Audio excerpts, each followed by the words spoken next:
and gentlemen, may I have your attention, please?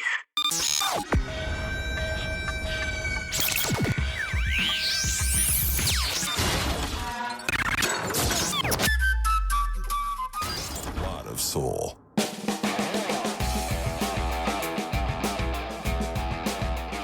Hello once again, friends of Fat Tracks Books and Records. This is Thomas, and you are listening to Noise in the Margins, our standard podcast about the world, about the store, and everything that's going on in between. So, let's get right to it. First up, the information about the store, or what's going on with the store. So, I have finally gotten around to finishing the last bit of the paperwork. Well, I say the last bit, kind of the last bit. So this is the stuff for the sales tax. Needless to say, if you are going to sell products and buy things at wholesale, you have to provide them a sales tax certificate to prove that you are qualified to buy things wholesale, and also convince the state that no, really, I'm going to provide the sales tax to you that I'm taking from the customer, blah, blah, blah, whatever.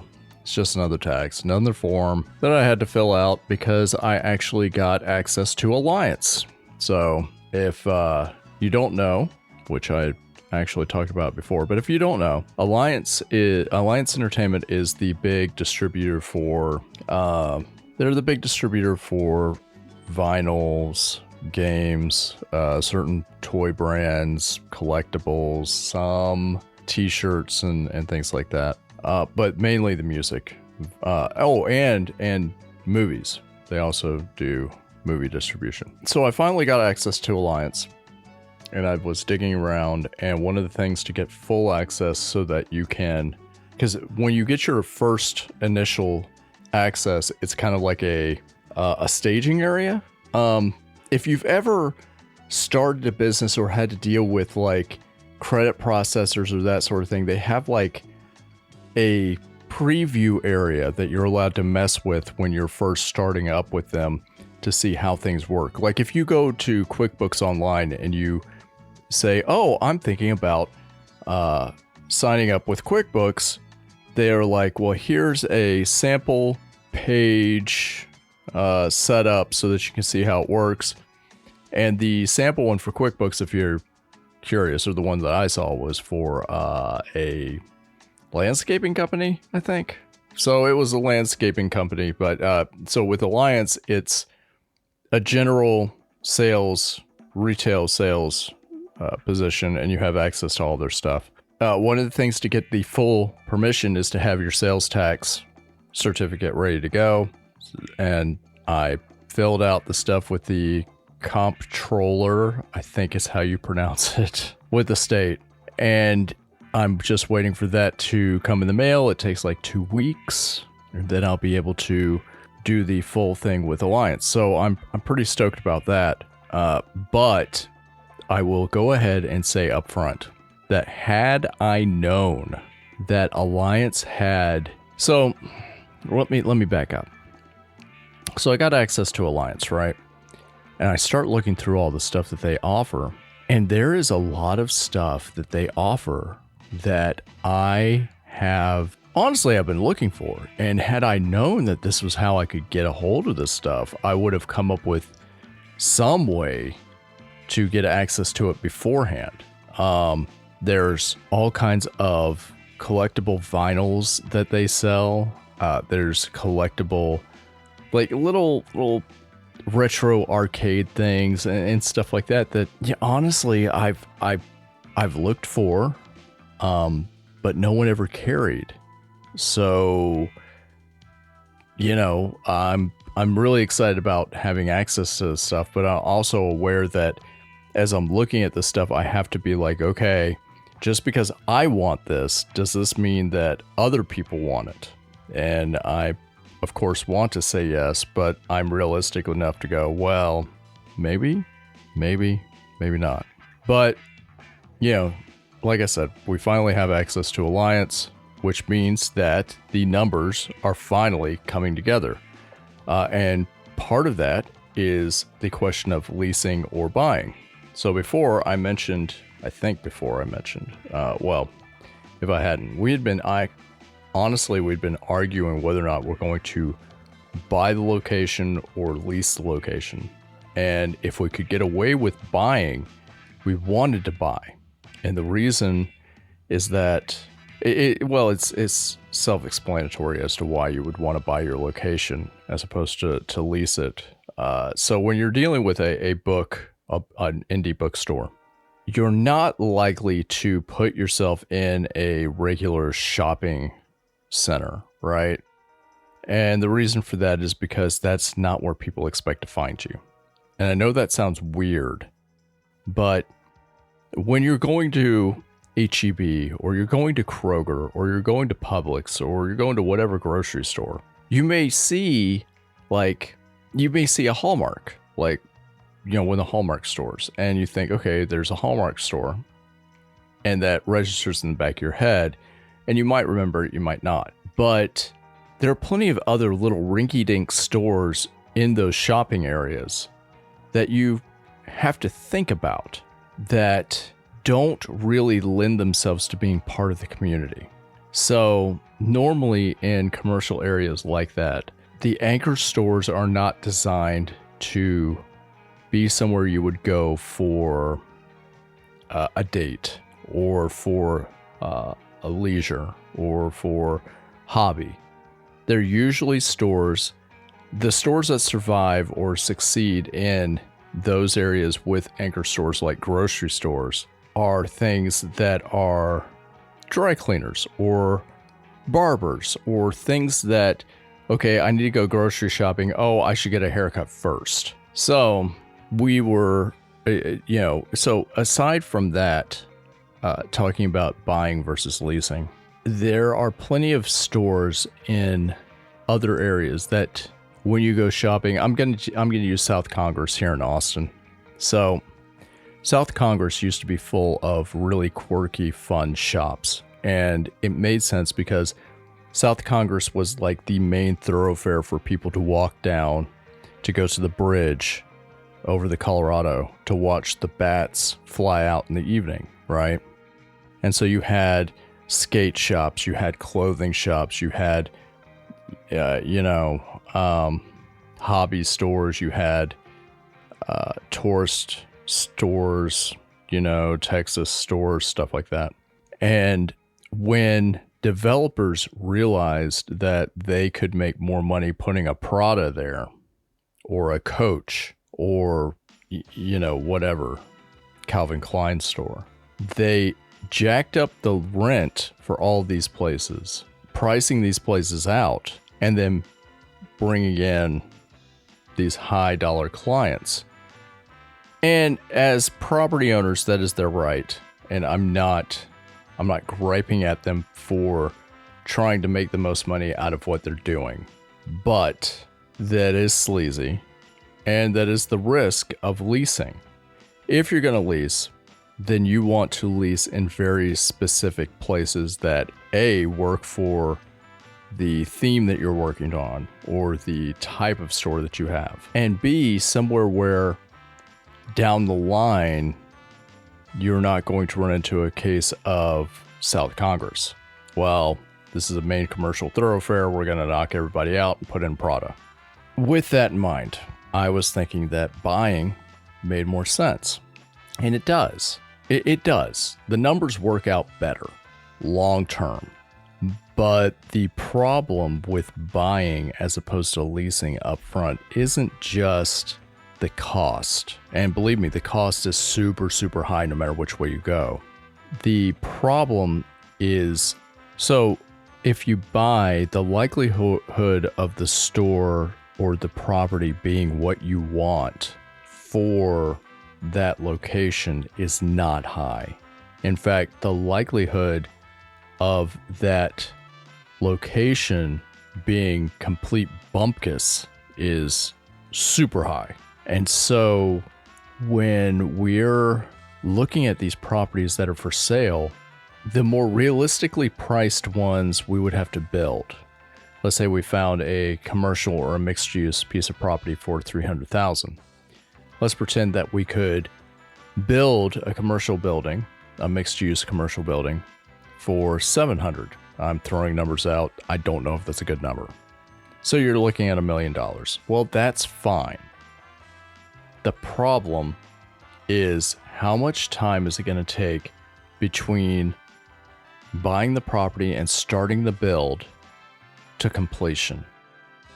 How much time and how much money is it going to take to get the loan and then actually have a store where you can start selling things? And yeah, we could sell things online, and we are going to be selling things online very soon, as a matter of fact. But that's a major gamble in the idea of how successful can you be with online sales. And I'm not, and it's not just a question of whether or not you can make enough money to survive with a much higher price point, but location is also going to end up being a big deal. For example, one of the two places we were looking at was Georgetown, which is a suburb that is north on I-35 in Williamson County of Austin, right? The place has a really cool historic square. It's the county seat. It's a very cool area, but it is demographically not conducive to the type of store that we're talking about. They have a bookstore there. The bookstore there, I've spoken about before. The bookstore there is, I mean, their image is very bougie. They're very, you know, we have potato chips in our cafe from Europe, as opposed to, you know, Owl potato chips or Lay's or something like that, or Golden Flake. But the demographics, like I said, don't really, it's an older demographic. It's a more conservative demographic. And just today, a news story broke about like their high school wanting to fire a librarian because she refused to remove like 150 books out of the high school library. And I'm sorry, that's really not the demographic that we would be catering to. So we would have to rely on people coming from outside of the community to shop at the store. I'm not saying it's not possible. It's very possible. Anything's possible. But I am saying that it's not realistic.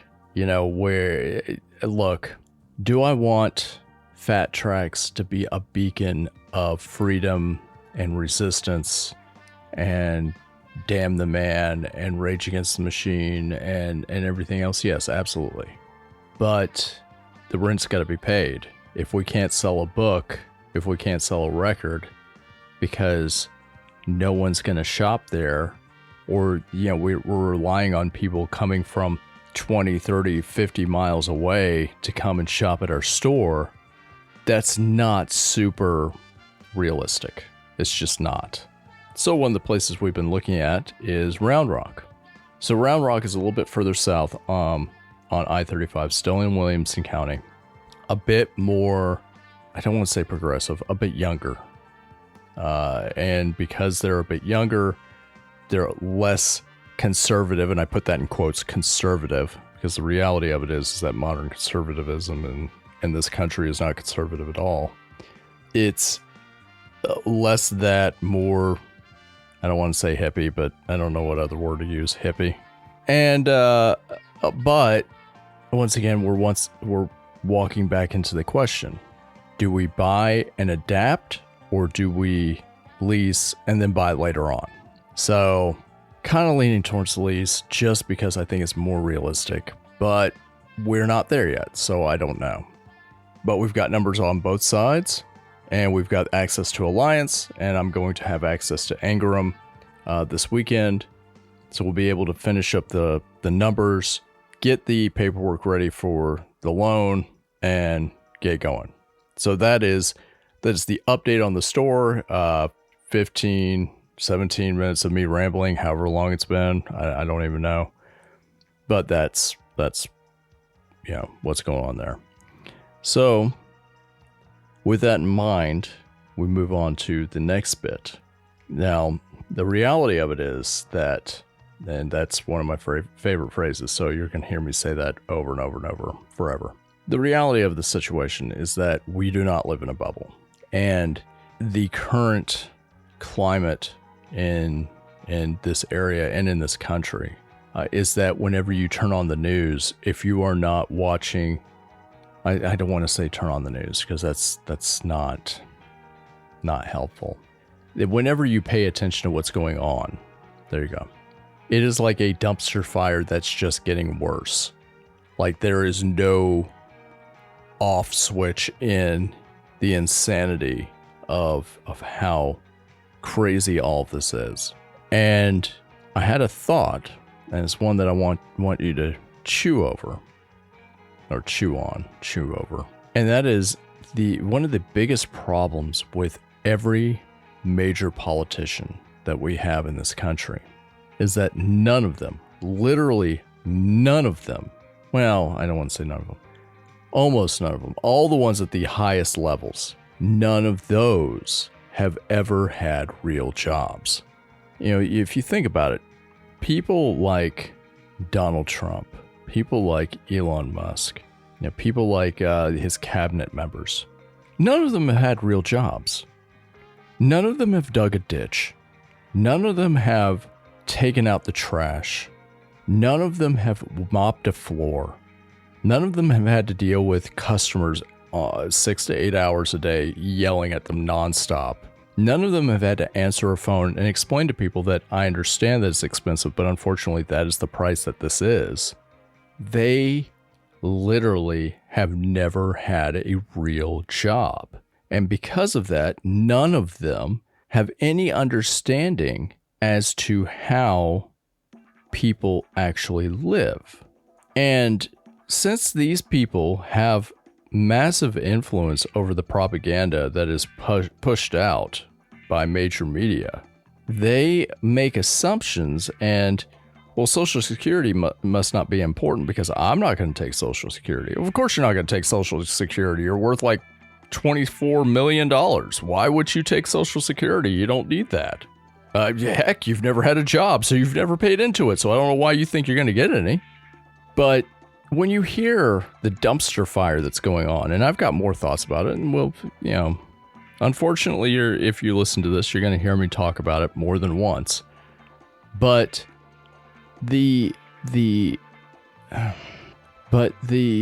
biggest problem with all these people is that, like I said, they haven't had real jobs. And because they've never had real jobs, they've never experienced the problems that come along with living a normal life.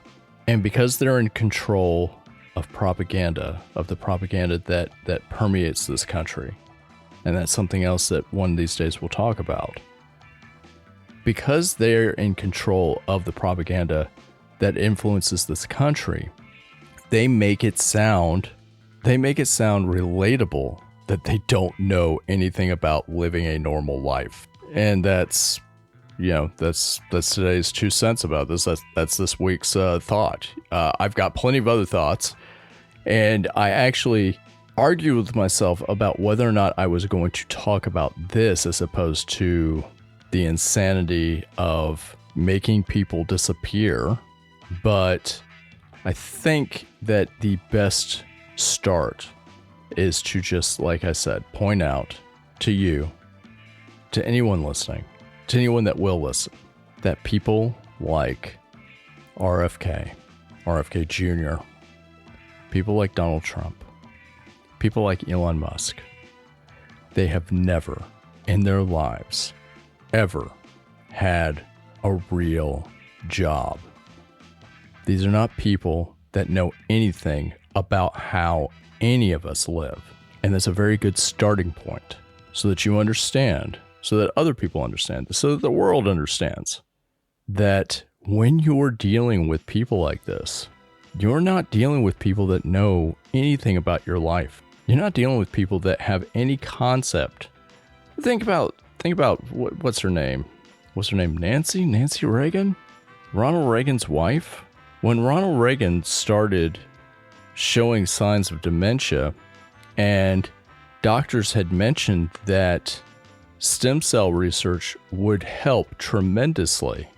Up until that point, Nancy Reagan was so against stem cell research that she used every dirty trick in the book to try to paint stem cell research as sacrificing babies.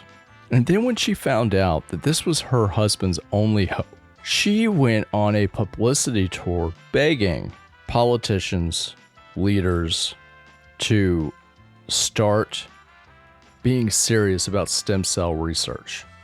Because all of a sudden it affected her. But it didn't affect her before then. And that's the same story with everything else in your life. You know, these people never have to worry about being bankrupt from a bad doctor's visit. These people never have to worry about being bankrupt because things went south. And then when they do become bankrupt, they have access to so much other ways of gaining funds that it's nothing. I mean, how many times has Donald Trump been bankrupt? You know, he bankrupt what, 6 casinos? 6 of them. If you bankrupt your lawn mowing company, you are screwed. He bankrupts a casino and it's oh well. So yeah, like I said, that's our first stop in the rants. And there are going to be plenty of them. And it has to be, because I don't know where else to say it. I don't know where else to talk about it.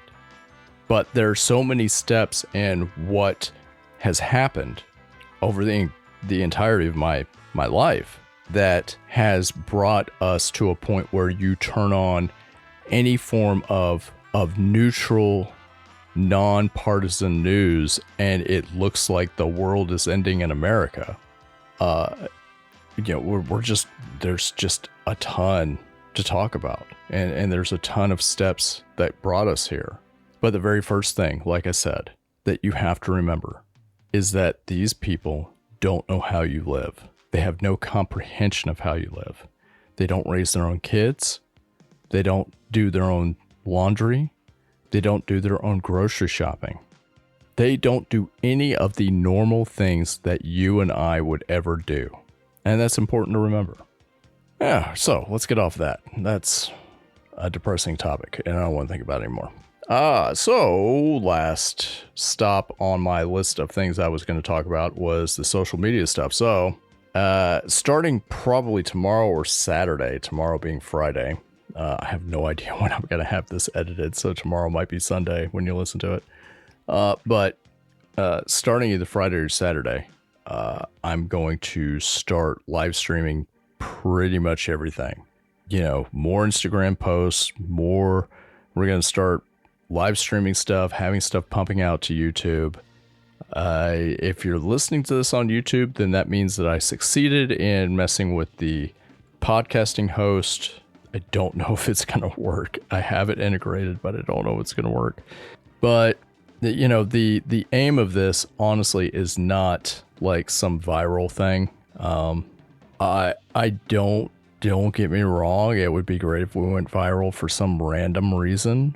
I don't think that that's realistic. And honestly, I don't think that's something that I would want. Really, what I'm hoping for is just basic recognition. I want people to, you know, kind of have a vague, oh yeah, it's that guy from Fat Tracks, and not like, oh, did you see his viral video? Because that would be terrible. I mean, it would be great for about 5 minutes. And that's really what it is. It would be great for about 5 minutes. But I'm not particularly good at social media. I'm not particularly good at having a podcast without having, you know, Gaio or somebody in the background cracking jokes that I can work off of, which is something I should probably do, is bring Gaio on or somebody. But really, if I'm going to keep going, and I am, obviously. What we need is some sort of even if it's, when you're flipping through Instagram and you see that one guy that you follow that you never really pay attention to their posts, but you follow them. Oh yeah, I know that guy. For me, it's probably the Englishman in Texas. I follow him, and I watch 1 out of every 30 of his clips, and that's not a knock against him. It's just, particularly right now with everything being a dumpster fire, I don't. Yeah, it's kind of one of those things where you're watching and you're going, "Huh, what are you still doing over here, dude?" But yeah, like I said, that's kind of the plan.